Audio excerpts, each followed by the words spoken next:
Donald Trump جو ہیں وہ اوباما پہ تو بعد میں آ جاتے ہیں.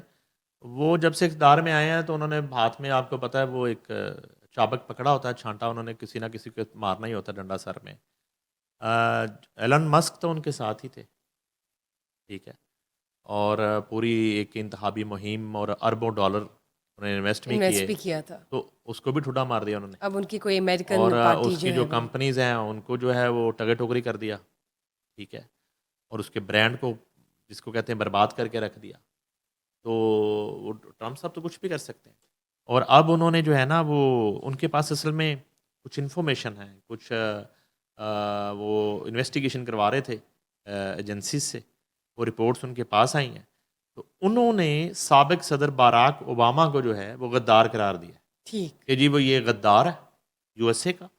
اور انہوں نے کہا ہے کہ امریکی صدر ڈونلڈ ٹرمپ نے 2016 کے صدارتی انتخاب میں، 2016 کے صدارتی انتخاب میں مبینہ روسی مداخلت سے متعلق تحقیقات پر سابق صدر باراک اوباما کو شدید تنقید کا نشانہ بناتے ہوئے ان پر سنگین الزامات عائد کیے ہیں.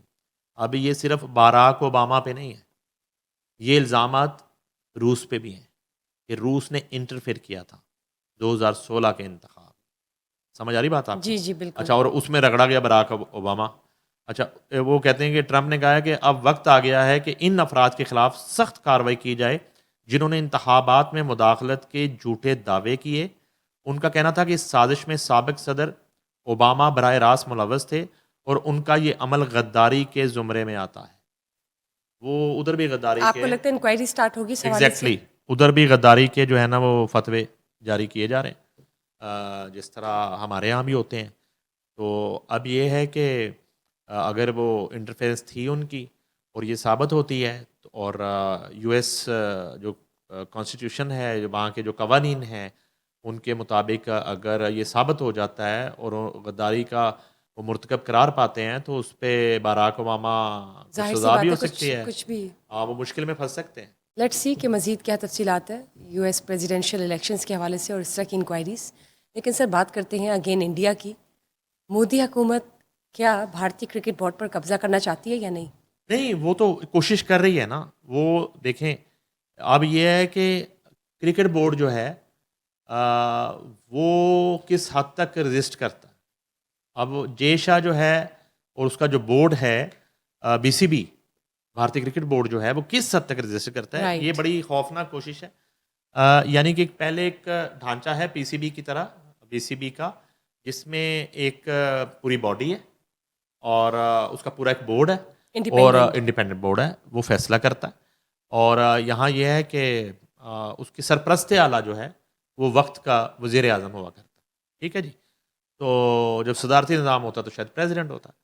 تو اس کے نیچے ایک چیئرمین ہوتا ہے بورڈ کا، اور اس کے نیچے پورا ایک بورڈ ہے، ایک رائٹ. ہرارکی ہے، ایک سسٹم ہے.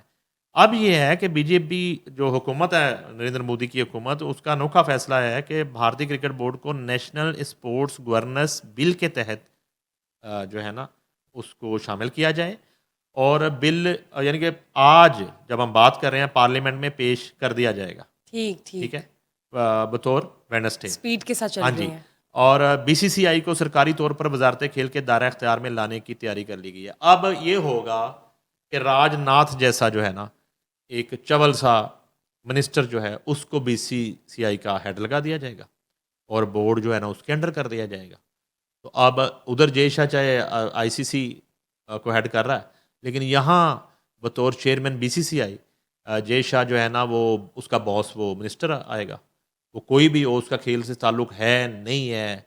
جس طرح ہمارے یہاں پہ وہ چینی والے، دال والے، آٹے والے اور پائے والے چیئرمین لگا دیے جاتے تھے، اور کرکٹ سے ریلیونٹ لوگ جو ہے نا. یعنی ان کی پرفارمنس پہ یا ان کی اسٹریٹجیز افیکٹ ایگزیکٹلی. ہوں گی، ان کا سسٹم ظاہر کرکٹ ہے کا. اس کے پیچھے ضرور نریندر مودی کی کوئی ڈرٹی پالیٹکس ہوگی، ضرور اس کے پیچھے کوئی ڈرٹی پالیٹکس ہوگی.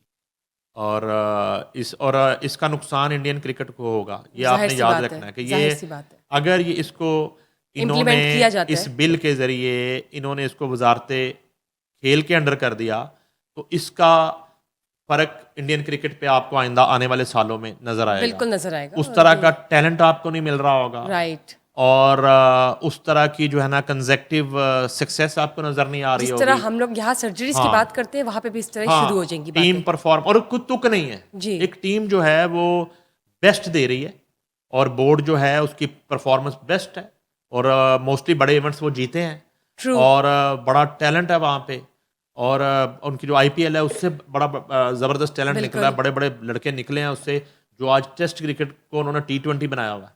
تو ایسے حالات میں آپ بالکل اس کا ایک ڈھانچہ اور اس کا سسٹم اور اس کا سیٹ اپ چینج کرنے کی کوشش اپ کر رہے ہیں. سائڈ ڈاؤن کریں گے تو ٹھیک وہ ہے تو افیکٹ تو ہوگا بالکل. وہ افیکٹ ہوگا, بالکل افیکٹ ہوگا. Let's see. سر بات کرتے پاکستان انٹرٹینمنٹ انڈسٹری کی. مس حمیرہ عسکر کا جو انویسٹیگیشن کیس ہے اس کی مزید تفصیلات بتائیے. اچھا, اس کی تفصیلات جو ہے نا یہ خبروں کے لیے اور ویوز کے لیے تو ٹھیک ہے, لیکن اس کیس میں اب کچھ نہیں ہے. حمیرہ عسکر جو کیس کہتے میں ہیں مالک مکان کو بھی پوچھا جائے, کچھ جھگڑے چل رہے میں تھے. بات سنیں, 9 ماہ اس بیچاری بدقسمت عورت کی لاش, لاوارث لاش پڑی رہی 9 ماہ. اور اس کے بعد جو ہے نا جب وہ لاش منظر عام پہ آ گئی تو اس کے بعد اتنے عرصے سے انویسٹیگیشن ہو رہی ہے اور چیزیں ہو رہی ہیں, اور آج ہم دونوں جب بات کر رہے ہیں اور ابھی تک یہ ڈسکس کر رہے ہیں کہ مالک مکان اور اپارٹمنٹ کے مالک کو انویسٹیگیٹ ہونا چاہیے, تو کیا یہ کیا مثلاً ہو رہا ہے؟ اس سے پہلے کیا کوئی یہ پکنک چل رہی ہے, یہ کوئی فلم ہے جس کا پہلے پرومو دکھایا جا رہا ہے, پھر ٹریلر دکھایا جا رہا ہے, پھر آہستہ آہستہ فلم ریلیز ہوگی؟ کس طرح کی انویسٹیگیشن ہے؟ یعنی کہ کیا آج کے دن تک مالک مکان کو انویسٹیگیٹ ہی نہیں کیا جا سکا؟ ٹرو. آدھے گھنٹے کا معاملہ ہے اور اس کے بعد آپ کی وہ جو ایک کال ریکارڈ ہے, ڈیٹا ہے, اور اس سے ساری چیزیں واضح ہو جاتی ہیں آپ کی. لیکن تو کہا جا رہا ہے کہ ان کے کال ریکارڈز جو ہیں وہ فیبرری تک جتنا وہی بھی کہہ رہا ہوں بنتا ہے نا وہ ریز ہو چکے ڈیٹا. مس, میں دیکھیں وہ ہو نہیں سکتا, ہو نہیں سکتا. آپ جو ہے نا پچھلے 9 ماہ کا ڈیٹا کس طرح, 9 ماہ سے پہلے بھی جتنی کنورسیشن ہے وہ کیسے ڈیلیٹ نہیں ہو سکتی؟ اس کو ریکور کر لیا جاتا ہے. بالکل کیا جاتا اور ہے. اس کا جو ہے نا بڑی ٹیکنالوجی ہے آج, اور چاہے اس کو ریسیٹ کر دیا جائے فونس کو, اس کے باوجود جو ہے اسے ڈیٹا ریکور کر لیا جاتا ہے فرانزک کے ذریعے. تو رائٹ. اب یہ ہے کہ یہ واقعات کنزیکٹیو چونکہ اب کراچی میں ہوئے ہیں, سندھ حکومت ہے وہاں پہ, تو جو انویسٹیگیشن ہے ظاہری بات ہے وہ سندھ حکومت کے تابع ہے. تو ایک سبکی سے بچنے کے لیے, ایک بیڈ گورننس سے بچنے کے لیے, اور اس طرح کی صورتحال سے بچنے کے لیے بعض اوقات ایسے ٹوسٹ کر دیا جاتا ہے چیزوں کا. یہ ممکن نہیں ہے کہ آج کے دن تک کلیئرٹی نہ آ گئی ہو انویسٹیگیشن کو, اور جو کمیٹی بنائی گئی اس کیس کو انویسٹیگیٹ کرنے کے لیے, کہ ان کو آج تک کلیئرٹی نہ ہو کہ مالک مکان کا اس میں کیا رول ہے, یہ مرڈر ہے نہیں ہے, یہ سمجھ سے باہر چیزیں. تو البتہ یہ ہے کہ وہ چلی گئی ہے. یہ اسی طرح کیا ایک واقعہ ہے جیسے متعدد واقعات ہمارے ملک میں ہوتے ہیں, اور ان اندھے قتلوں کا اور ان پراسرار موتوں کا کبھی نہ سراغ ملا ہے, نہ پتہ چلا ہے, نہ کبھی پتہ چلتا ہے. ٹھیک. سر علیزہ شاہ جو کہ ایک اور اسکرین آرٹسٹ ہیں پاکستان کی, ان کے حوالے سے بھی کچھ سوشل میڈیا پر خبریں گردش کر رہی ہیں, کیا کہنا چاہیں گے؟ وہ بڑی علیزہ شاہ نے اچانک ہی کوئی عجیب سی باتیں شروع کر دی. میں نے ان کا کوئی دیکھا نہیں ہے پلے, لیکن مجھے تھوڑا سا ان کا یاد ہے. میں آپ کو بتاؤں کہ کچھ چیزیں جو ہے نا ان کے استعمال سے جو ہے نا آپ کی جو ذہنی کیفیت ہے اور آپ کی جو ایک کیا ایک آتا ہے ٹوسٹ آتا ہے آپ کے موڈ میں, اور موڈ سوئنگ ہوتے ہیں, یہ بڑی ایک تلخ حقیقت ہے.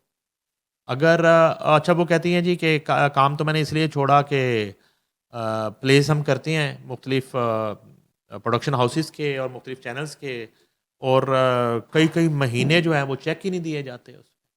اچھا یہ جو پہلو ہے یہ آج کا نہیں ہے. یہ پی ٹی وی میں لوگ رولتے رہتے تھے, پاکستان ٹیلی ویژن سرکاری ٹی وی ہوتا تھا, اور بڑے بڑے ڈرامے اور بزنس جو ہے نا پیک پہ, اور وہ بلوں میں پی ٹی وی ٹیکس اور اربوں کا ریونیو, مگر آرٹسٹوں کے چیک جو ہیں وہ کئی مہینے نہیں ملتے تھے ان کو. اسی طرح یہ جتنے نجی چینل ہیں, میں نے ان میں کام کیا ہوا ہے, ان کی بھی جو پروڈکشن ہوتی ہیں لوگوں کے پیسے یہ کئی مہینے نہیں دیتے. تو یہ والا جو پہلو ہے وہ تو سمجھ میں آتا ہے کہ علیزہ شاہ جو کہتی ہیں کہ وہ بر وقت اگر پیسے نہیں ملتے کسی بندے کو محنت مزدوری ایک بندہ کر رہا ہے, اور اگر اس کا وہی بریڈ اینڈ بٹر ہے اور اسی سے اس نے کمانا ہے اور گھر کا چولہا چلانا ہے, اور یہ بھی اس نے سوچ رکھا ہے کہ میں نے صراط مستقیم پہ چلنا ہے اور میں نے ہینکی پینکی نہیں کرنی, ادھر ادھر نہیں دیکھنا, اور اس فیلڈ میں رہتے ہوئے میں نے ایک اپنی عزت اور ایک فیملی کی رسپیکٹ اور اپنی روایات اور اقدار سب کو مد نظر ملحوظ رکھے کام کرنا ہے. تو وہ ایسے میں مشکل ہو جاتا ہے سروائیو کرنا جب آپ اس طریقے سے, اور یہ کروڑوں اربوں روپے کما رہے ہوتے ہیں یہ چینلز اور پروڈکشن ہاؤسز, اور یہ آرٹسٹوں کا حق مار رہے ہوتے ہیں, پیسے نہیں دے رہے ہوتے. اور اس کے علاوہ انہوں نے شاید کچھ لوگوں پہ کچھ الزام لگایا کہ ماضی میں جو ہے نا فلاں کا میرے ساتھ رویہ اس طرح جی تھا, بالکل, اور کسی نے مجھے کو ہراس کچھ کرنے کی سینئر کوشش آرٹسٹ کی, ہیں, کسی کو سینئر آرٹسٹ ہیں, شازیہ منظور کا غالباً ذکر کیا ہے, شازیہ منظور ہے, جگن شازیہ کاظمی ہے, منظور کے بارے میں کہا, جگن کاظم کے بارے میں زرنش بھی کہا, ہیں. زرنش. اچھا, کہنے کا مقصد یہ ہے کہ جب یہ واقعات ہوئے کئی سال پہلے, تو اس وقت کس نے منع کیا تھا ان کو کہ ان واقعات کو ڈسکس نہیں کرنا؟ تو یہ بڑی نا ایک پراسرار سی صورتحال ہو جاتی ہے کہ آپ کئی سال بعد کسی پہ الزام لگا دیں کہ فلاں خاتون نے جو ہے نا مجھے اس طرح ہاتھ لگا دیا تھا, اس طرح چھوا تھا اور چیزیں کی تھی. وہ ایک واقعہ ہوا نا امیشا شفیع والا, تو وہ اچانک ہی امیشا شفیع نے کہا, اور امیشا شفیع کافی عرصے سے امیشا شفیع جو ہے نا اس علی ظفر کے ساتھ کام کر رہی تھی, تو اچانک سے ان کو ہوش آیا, یوں کر کے سر لایا انہوں نے کہا اس نے مجھے چھیڑا تھا اور اس نے مجھے ہراس کیا تھا. تو وہ اچانک میڈیا پہ آ گئی, انہوں نے کہا جی فلاں فلاں ٹائم میں جو ہے نا سیشن کر رہی تھی, کوئی جیمنگ سیشن تھا, تو اس میں علی ظفر نے میرے ساتھ یہ کر دیا. وہ کئی سال کیس چلتا رہا, کوئی چیز ثابت نہیں ہوئی. یعنی کہ جس وقت وہ واقعہ ہوا تھا وہ تو اسی لمحے رپورٹ ہونا چاہیے تھا. اگر آپ کو اس حرکت پہ اعتراض تھا, آپ کو معیوب لگی, بری لگی, رائٹ, آپ کی فیلنگ اچھی نہیں تھی, تو آپ اسی وقت ریئیکٹ کرتے ہیں نا, تو آپ کو اس وقت اعتراض کرنا چاہیے. لیکن آپ کئی دن کے بعد آپ ایک دم سے منظر عام پہ آئیں. اور اسی طرح کے کچھ لوگوں کے بارے میں علیزے شاہ کے اسٹیٹمنٹ ہے, وہ چونکہ سارے آرٹسٹ حیات ہیں, زندہ ہیں, ان کو اس کا جواب دینا چاہیے کہ جو الزام علیزے شاہ نے جس آرٹسٹ پہ لگایا, شازیہ منظور پہ لگایا, وہ جگن کاظم ہے دے یا شوڈ جو کم بھی ہے فارورڈ اور جہاں جن پہ بتائیں اس لگایا, حوالے سے. وہ بتائیں اگر انہوں نے. اور ہاں ان لوگوں کی جو خاموشی ہوگی وہ ضرور پھر علیزے شاہ کے الزامات کو تقویت دے گی, اور ان کو جو ہے نا لوگوں کو لگے گا کہ یہ سچ ہے یہ الزامات.